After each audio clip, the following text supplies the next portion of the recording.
Welcome back viewers, आप देख रहे हैं वीकेंड का सबसे ज्यादा भरोसेमंद कार्यक्रम ये देश है हमारा। अभिनंदन आपका एक बार फिर से। सुधांशु जी नमस्कार।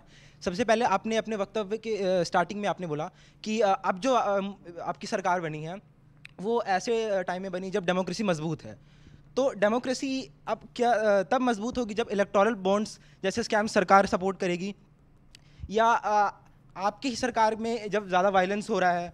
इस बच्चे से कहना चाहूँगा, भाई आपने कहा इलेक्टोरल बॉन्ड्स गड़बड़ थे, तो हमारी 17 राज्यों में सरकार और 2 बार केंद्र में सरकार, हमें इलेक्टोरल बॉन्ड मिले 6000 करोड़ के। ये कांग्रेस को 2000 करोड़ किसके लिए मिले?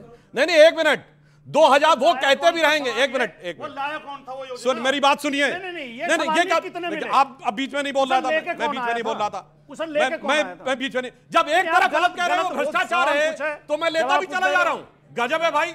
और सुनिए, तृणमूल कांग्रेस की एक राज्य में सरकार 1600 करोड़ रुपए। ये सवाल ही नहीं है, आप गलत जवाब दे रहे हैं। बिल्कुल। अच्छा सुनिए, हम प्रेशर डाल के ले रहे थे और इनको 2000 करोड़ न्यौछावर होकर मिल रहा था।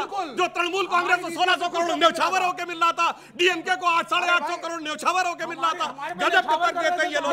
अब मैं इनको बताना चाहता हूं, जो उसने कहा वायलेंस, बेटा आपको पता है जब नेहरू जी प्रधानमंत्री बने तो क्या वायलेंस हुई थी? 15 से 20 लाख लोग मारे गए थे और 1.5 से 2.25 करोड़ लोग बेघर बार होकर इधर से उधर आए थे। और ये सुनिए, which is the biggest exodus in the documented history of Mankind. आप क्यों रेगुलर बोल रहे हैं विवेक जी? विवेक जी आप भी सोच बताइएगा इसके बाद हर चीज का, ठीक है ना? तैयार रहिएगा उसके लिए। ना आप बैकग्राउंड म्यूजिक नहीं चाहिए। बोलिए आप। सोर्स बताता हूं, सुनिए। 41 की संसद में पाकिस्तान में हिंदुओं की आबादी थी 24% और 51 की संसद में 1.6। वो कहां चले गए? जमीन खा गया, आसमान निकल गई। तभी मैं कह रहा हूं 1.5 करोड़ यहां आए और इसके ऑफिशियल डाटा में चीखे मत, लगातार बोल रहे हैं। अब लगातार कितने लोग यहां से वहां गए, कितने लोग वहां से यहां आए, ये ऑफिशियल डाटा अवेलेबल है। और सबसे भयानक हिंसा अगर हुई है तो Where is Nehru in this? Nehru was Prime Minister of India at the time. Nehru was not responsible for it. Oh, मतलब Prime Minister थे but not responsible. RSS Then who was responsible? RSS, how come RSS? RSS was responsible. देखिए, ये कहते हैं आरक्षण की बात, मंडल अगर नहीं लागू किया तो पश्चिम बंगाल ने जहां 30 साल कम्युनिस्टों की सरकार रही, पूछे लागू किया? ओबीसी रिजर्वेशन दिया? नहीं दिया। और मैं कहना चाहता हूं 2014 में जब कांग्रेस की सरकार हटी, पूछिए यूपीए की सरकार में कितने ओबीसी मिनिस्टर थे? पूछना चाहता हूं चुनौती के साथ, केवल एक, वीरप्पा मोइली। और आज भाषण देते यूपीए में जो एनएससी बनी थी, नेशनल एडवाइजरी काउंसिल, उसमें कितने एससी कितने ओबीसी थे? आज आके भाषण देते। और सुनिए, इन्होंने कहा कास्ट सेंसस कराएंगे। तो भाई ये तो कहते थे राहुल जी कि देखो भैया मैंने कह दिया कि बिहार में कराना पड़ेगा तो इसलिए आरजेडी को कराना पड़ा। अब कराओ, हिमाचल में क्यों नहीं करा रहे हो? पंजाब में क्यों नहीं करा रहे हो? तेलंगाना में क्यों नहीं करा रहे हो? और कर्नाटक में किया हुआ रखा क्यों नहीं जारी कर रहे हो? ये तो पॉइंट है। सब झूठ के ऊपर इन्होंने राजनीति की है। अन्यथा इन्हें वो देना चाहिए और वो करके दिखाना चाहिए। चलिए, आप कह रहे हैं इलेक्टोरल बॉन्ड पर भारतीय जनता पार्टी दबाव डाल के पैसा ले रही थी, लेकिन ममता बनर्जी को भी खूब पैसे मिले हैं, कांग्रेस को भी काफी पैसे मिले हैं इलेक्टोरल बॉन्ड के अंदर।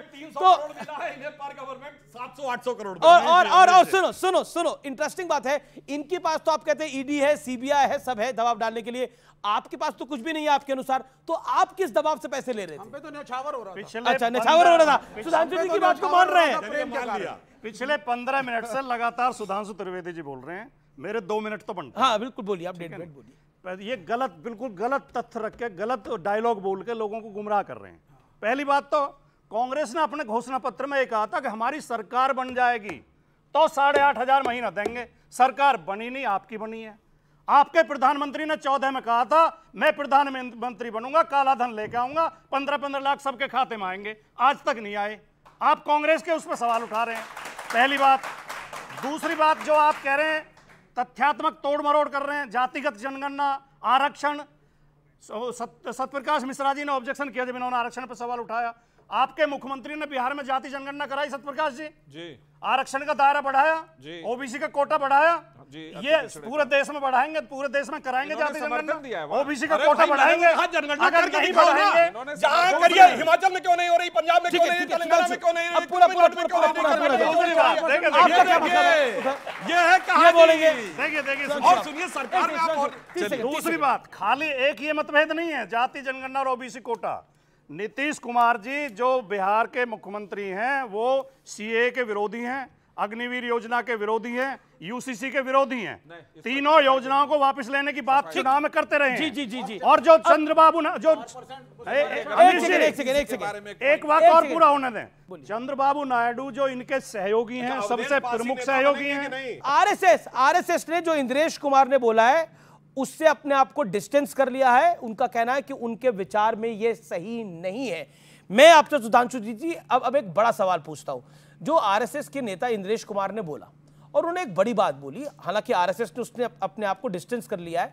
उनका कहना था कि बीजेपी का अति आत्मविश्वास जो था वो बीजेपी को हरा दिया। अहंकार की भी बात कही उन्होंने। इस पर आपके विचार क्या? जब संघ ने स्पष्ट कर दिया है कि जो कुछ इंद्रेश जी ने कहा है वो संघ का विचार नहीं है, तो फिर अपने को बोलने का कोई तर्क ही नहीं बनता है।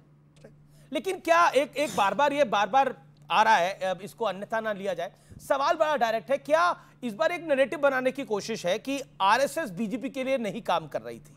नहीं, ये हमेशा होता रहता है। जब अटल जी की सरकार थी उस समय भी यही प्रयास किया जाता था। ये दर्शाता है कि बीजेपी से लड़ने की अब सीधी ताकत ख्वाबों ख्यालों में भी नहीं है, तो कहीं कुछ अंदर से ही खोजने की कोशिश करो, शायद उसी में मुझे कुछ अपने ख्वाबों का सच दिखाई। लेकिन ये संगीत सोम और बालियान में तो अंदर की बात बाहर आ रही है। वो विषय जहां तक है, देखिए उन दोनों ने एक दूसरे के बारे में बोला है, तो मुझे लगता है वो पार्टी फोरम के अंदर बोलना चाहिए था। मगर यहां तो मैं दूसरी बात कह रहा हूं। यहां तो क्या क्या नहीं बोला गया है। यहां तो सीधे आम आदमी पार्टी ने कह दिया गठबंधन खत्म।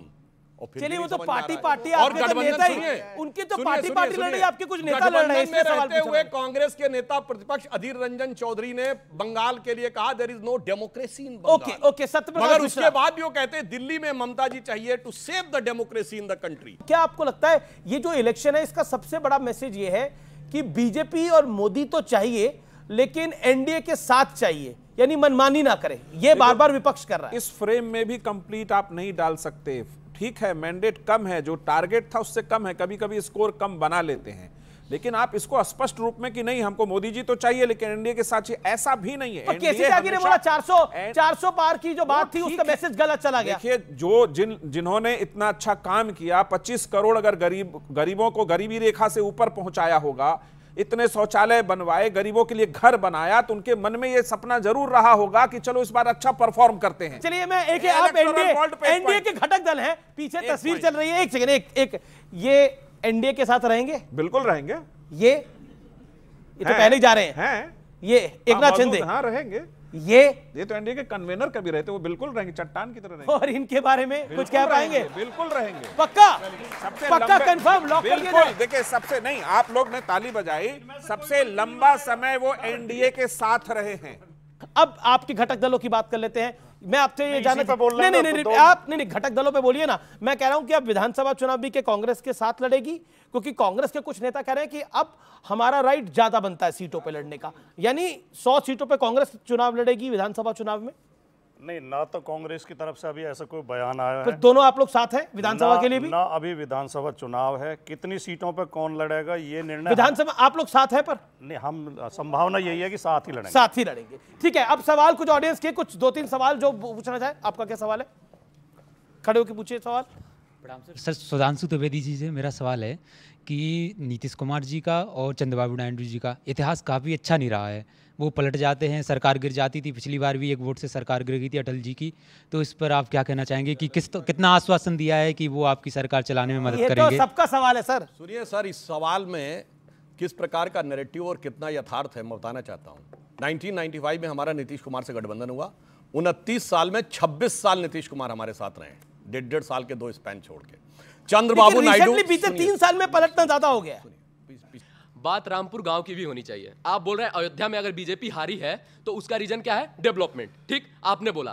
तो रामपुर गांव की भी बात करता हूं, जहां पंचायती राज में प्रधानमंत्री वो आवास योजना है, उसके तहत 534 आवास वहां पे आवंटित हुए, ये सत्यापित है।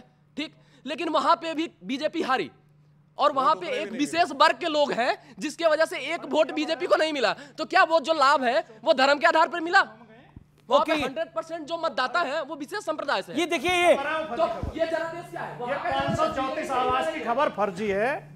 534 आवास की खबर फर्जी है। हाँ, इतना जरूर है, नरेंद्र मोदी जी ने जो गांव गोद लिया था उसमें वो हारे हैं। इतना जरूर है। जो जो जीता उसको शुभकामनाएं, जो जो हारा वो अगली बार दोबारा प्रयास करेगा। ये तो हमारा भारत का देश का जो लोकतंत्र है वो तो महान है। सबसे ज्यादा नमन है देश की जनता जनार्दन को जो मत डालने के लिए निकली, अगली बार और तेजी के साथ निकलिएगा, सबसे बड़ी बात है। और शुक्र है भगवान का, शुक्र है खुदा का कि ईवीएम की लाज बच गई। अगर कहीं बीजेपी को आ जाती 300 से ज्यादा सीटें तो यही मंच होता, यही कार्यक्रम होता और यही भाटी जी होते और यही हमारे विवेक श्रीवास्तव होते जो ईवीएम की अर्थी निकाल देते।